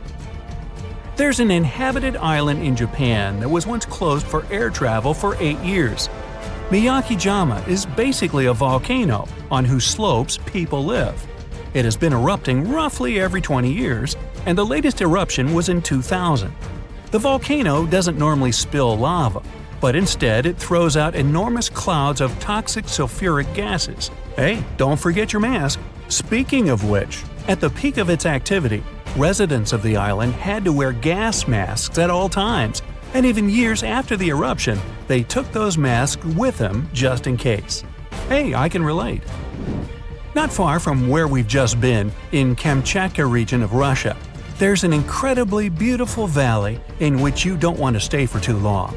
It's ominously called the Valley of Death, and it sits at the base of another active volcano. When the mountain lets out its fumes, spoiler, quite often, the toxic gases, heavier than air, go down its slopes and right into the valley. Small critters have no chance of survival breathing this stuff, and even larger animals and humans will have trouble getting out unscathed. Another deadly vacation destination is Saltstraumen Strait in Norway. It looks serene and beautiful, and you can almost feel it inviting you to take a dip and bathe in its waters. Don't do that though. Every 6 hours, the calm strait turns into a roaring mass dotted with huge and powerful whirlpools. It's all because of a tidal current between two fjords the strait is connecting. Here, on a high tide, the rush of water is too massive for the narrow stream, making it a deadly trap for both swimmers and boats. Now, over in Bolivia, there's a 45 miles long road that only the bravest dare to traverse. Yungas Road goes along the side of a mountain range and is a major attraction for cyclists craving for a thrill. A new passage has been built that bypasses the most dangerous parts of the route, but the original road was very narrow, with the abyss and no guardrails to speak of on one side and a steep slope on the other. Frequent landslides, fog, and rains made cycling here extremely dangerous and unpredictable, which, of course, never stopped adrenaline seekers from all over the world to come here for a bike ride like no other. Finally, if you like hot springs, you might also love a visit to Boiling Lake in Dominica. Located in a national park, it's a cavity filled with constantly boiling water from the rivers in the vicinity.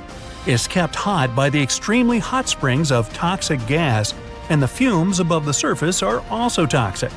The lake attracts tourists, but getting too close to it might prove really dangerous. It's known to burst, flooding the surrounding area with clouds of gas. Let's check out one interesting town surrounded by mountains and woods in upstate New York. This place sits right on a big lake, and the city is called Lake George. People like to come here to go fishing, boating, and take up other water activities. You can meet many fishers, athletes, and a screaming man standing by the shore. Lake George is one of the most popular places in the northern part. Wait a minute, what? A screaming man? What does it mean? Yeah, people come to the shore, look towards the lake and the mountains, and just scream loudly. It looks pretty weird from the outside. hears a young guy screaming. Then he leaves, and a girl stands in his place. She starts screaming too, and then she offers you to do the same. Okay, you come to the spot where she was standing, turn towards the water, and shout. Wow! The sound of your voice echoes back to you. You hear yourself as if the sound wave passed through a giant megaphone. Your scream sounds distorted. It's unbelievable. You get closer to the shore and start screaming again. But this time, the magic is gone. You hear your usual scream. You return to that point, and here's the sound of your cry rising to you again with an echo. But how does this happen? Look where you're standing, the girl tells you. You're standing on a round concrete platform with an engraved image of a compass. Right on the compass, you see a blue map of the lake.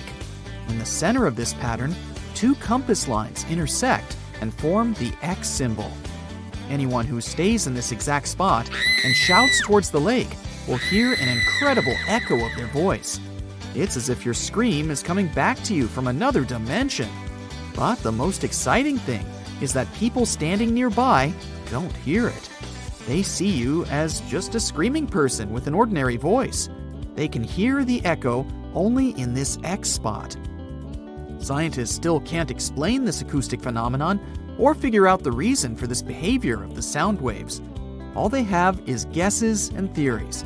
The concrete platform is surrounded by a small curved wall from the lakeside. Some people think that your voice resonates from this wall and creates this sound effect. Many places have similar semicircular walls, but they can't play such an acoustics trick. Another theory says that mountains and water somehow create the echo effect. There's also an old legend according to which a magical creature appeared at this spot. It shouted towards the water, and its wisdom has echoed throughout the lake ever since. I still think the sound resonates from the wall, but let's move on. We have more places to go. The next incredible location we're going to drop by is in California. Welcome to Lake Berryessa. Just stand on the shore and watch. Everything seems normal, beautiful nature, clean, calm water, but there's a huge deep hole in this lake into which millions of cubic feet of water are pouring per second. But don't worry, this is not a natural anomaly or a tunnel to the underworld. It's the glory hole, and people created it. Lake Berryessa is in the area where the farming town of Monticello used to stand. In the last century, people built a dam next to the lake. During the rains, the water level rose and overflowed beyond the edges of the dam. To solve this problem, engineers built a vast hole. To give you an idea of how vast it is, imagine an ant standing on the edge of your bathtub with water flowing through the drain hole. The glory hole is as big for you as the drain hole would be for the ant. The water goes through a long horizontal tunnel and enters the nearest bay. The glory hole is a local attraction and a popular place for tourists. Now let's move to the Caribbean region for another fascinating location. Here, among the clear blue sea, you can find a unique lake on one of the dreamlike islands. Its entire territory looks like a giant concrete platform. But don't swim in it. Steam emanates from the lake's surface because of high temperatures. Almost all the water here is liquid asphalt. Pitch Lake is the largest asphalt deposit in the world. Its depth is 250 feet, which means that a passenger Boeing can fit there in an upright position. Scientists haven't yet studied the lake thoroughly. They think there's a fault in the Earth's crust underneath it. Natural gases and oil pass through this crack and mix with water. Then, all this liquid goes through many chemical reactions and turns into asphalt. The lake contains about 10 million tons of hot material, according to rough estimates. Theoretically, no life can exist in such conditions, but scientists discovered a colony of microbes there. This means that life outside of our planet can exist. Saturn's largest moon, Titan, has many hydrocarbon lakes on its surface, similar to Pitch Lake. And if the simplest forms of life can exist here, in the asphalt lake, they may also survive on Titan. Our next unusual lake is in a pretty unexpected place, in the driest region on Earth. And these are not hot dunes and lifeless plains. This region is in Antarctica. A dry area is not where it's hot, but where there's almost no precipitation. The desert is not heat and sand, but the absence of life. Some areas of Antarctica meet these two criteria. It's so cold here that a mug of tea can freeze in a minute. But the lake we want to see doesn't freeze. Although it's not even a lake, but a pond, because of its tiny size and depth of several inches. It resembles a large puddle of icy water. It doesn't freeze because Don Juan Pond is one of the saltiest reservoirs on the planet. Salt prevents water from turning into ice. But the most interesting thing is the lake's origin. Scientists still don't know how it appeared here. Our next stop is in the southern part of Tunisia. In 2014, a strange lake appeared out of nowhere, right in the middle of the desert. No one knows when the lake was born, since this part of the region is sparsely populated, and people don't live in the area around the lake. Shepherds passing by were the first to have noticed the lake. They told the locals about it. A few hours later, hundreds of people came to the place to swim in the clear, cool water. The lake became a popular place, but after a few days, something strange happened. The water turned dark green. The locals didn't care about this and continued to bathe in the lake. But when scientists and geologists arrived at the place, they immediately declared that the water was dangerous. They said the lake was stagnating. It didn't refresh itself from underground streams, and the rains didn't feed it either. The water became moldy and dirty, and then turned green. The lake contained algae and a lot of harmful bacteria dangerous to the human body. Scientists also found out that the land in this region had phosphate deposits. This substance can decay and become radioactive. But the locals didn't take the scientists' words seriously. Just imagine that you're wandering in the desert under the scorching sun and notice a cool green lake. Few people will refuse to jump in there.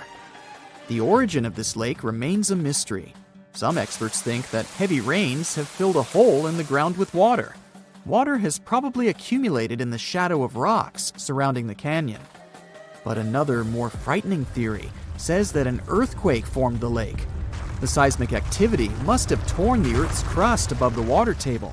Then, underground springs spilled out of the depths and filled this crevice. This means that all the water that came here can pour back out. Imagine pulling the plug out of the drain hole in a bathtub. Any small earthquake can make the lake's plug fly out. In this case, the gap can take all the water back underground. So let's hope there won't be any swimmers in the lake at that moment. Well, this eerie Lake Huron discovery may be that it possibly contains the remnants of an entire civilization. Whoa, wait, sounds like Atlantis, right? Well, not exactly. But if there really had been an ancient underwater civilization here, it must have been a pretty advanced one. Around 10,000 years ago, two sharp glassy flakes broke off a stone tool and landed on the ground unnoticed. They stayed buried there for thousands of years, until 2013. Then scientists pulled up a small chunk of mud, about the size of a milk carton, from the bottom of Lake Huron, 100 feet underwater. Inside the mud, they found those same two flakes made of obsidian, a shiny black volcanic glass that forms when lava cools quickly. After careful testing, they realized these flakes came from Central Oregon, which is quite a distance, about 2,500 miles away. They found this prehistoric Great Lakes site on the Alpena Amberley Ridge, an underwater landform that once connected what's now Michigan and Ontario. Back then, it was dry land. Early humans used it to build traps for animals like caribou as the Ice Age faded and the Great Lakes began to form. Now, obsidian was the high-tech material of ancient times. It's super sharp and perfect for making tools. If you study the flakes carefully, it's obvious that humans made them. You can see where they struck them and the feathered edges that come from being carefully chipped. That means people were not only crafting tools here, but they also had access to obsidian that came from incredibly far away. It was likely possible through a huge trade network that spanned across the continent. For over 100 years, people have guessed that ancient societies might have existed beneath the Great Lakes, but no one had proof. That's why work on this submerged archaeological site is so important.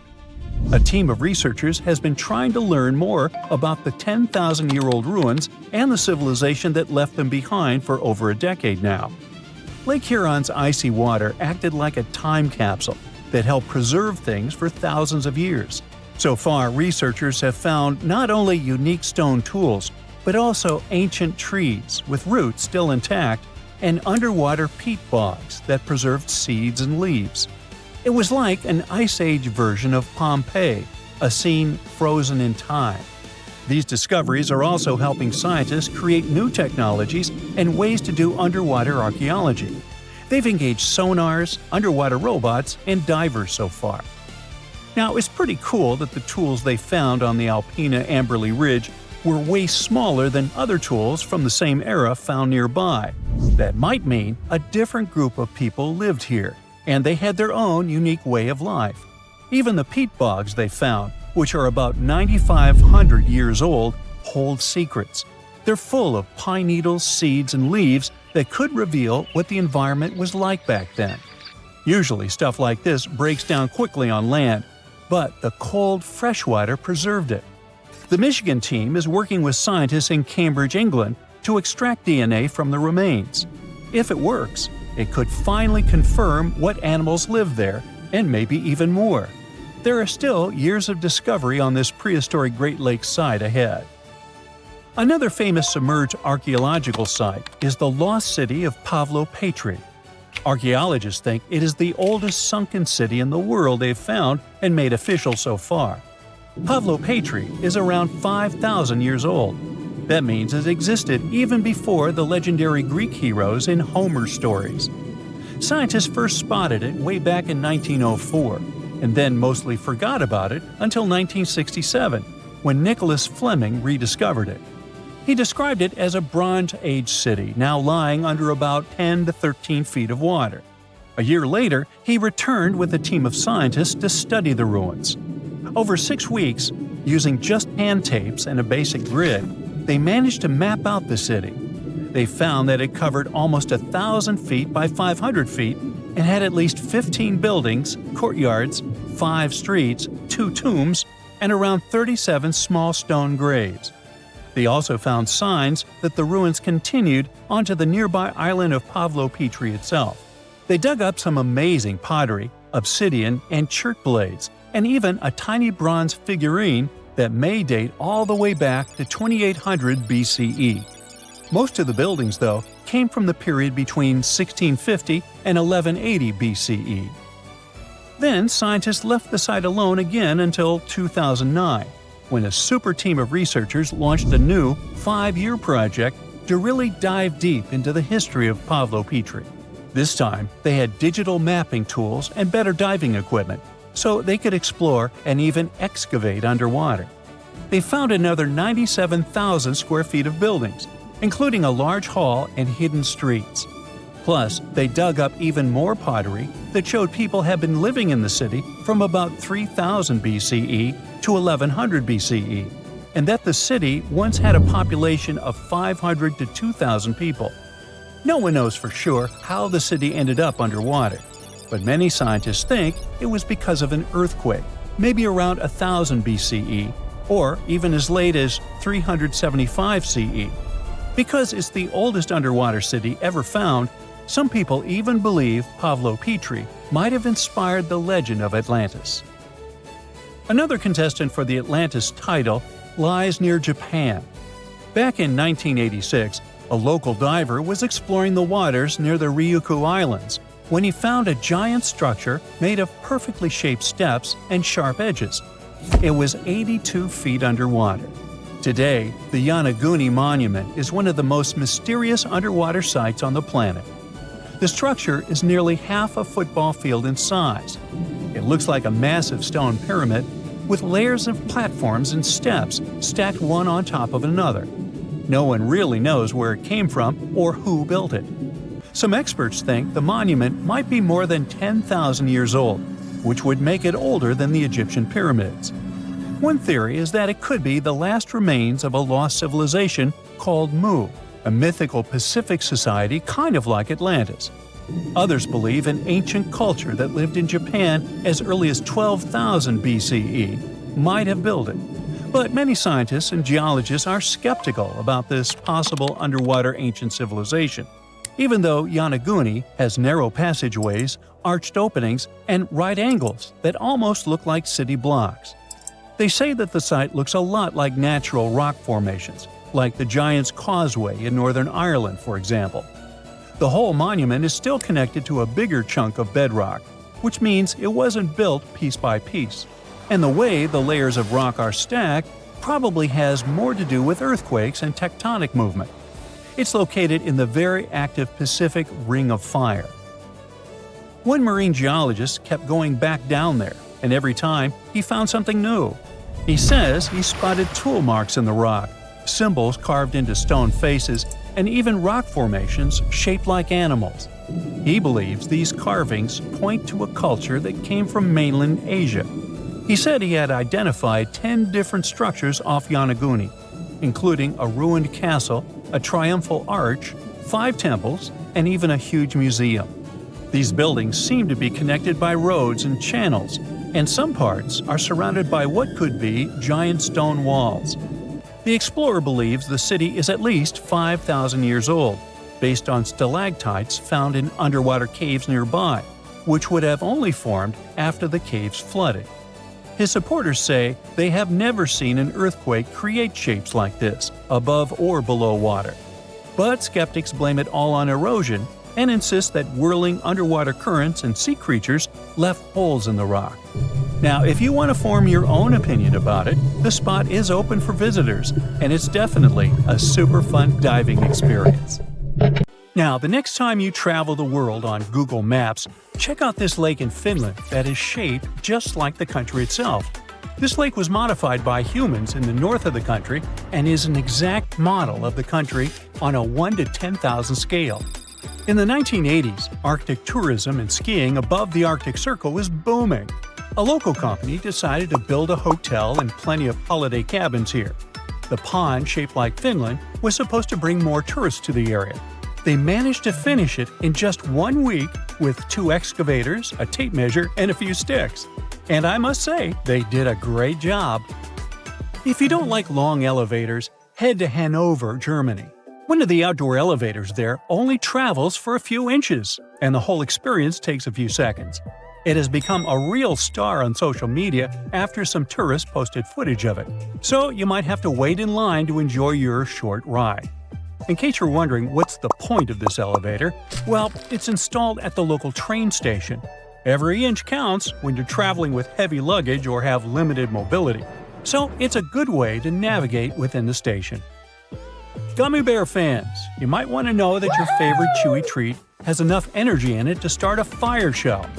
If you drop 1 gummy bear into an ignition tube with a small amount of molten potassium or sodium chlorate in it, it will quickly disappear in a ball of fire with an impressive fume cloud.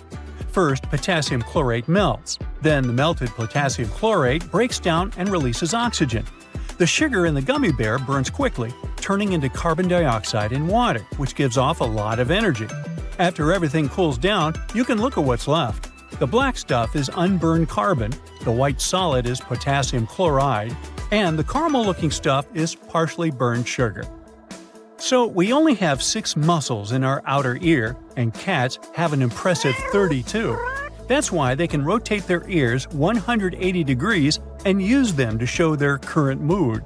If you see the ears are upright and facing forward, you have one happy cat.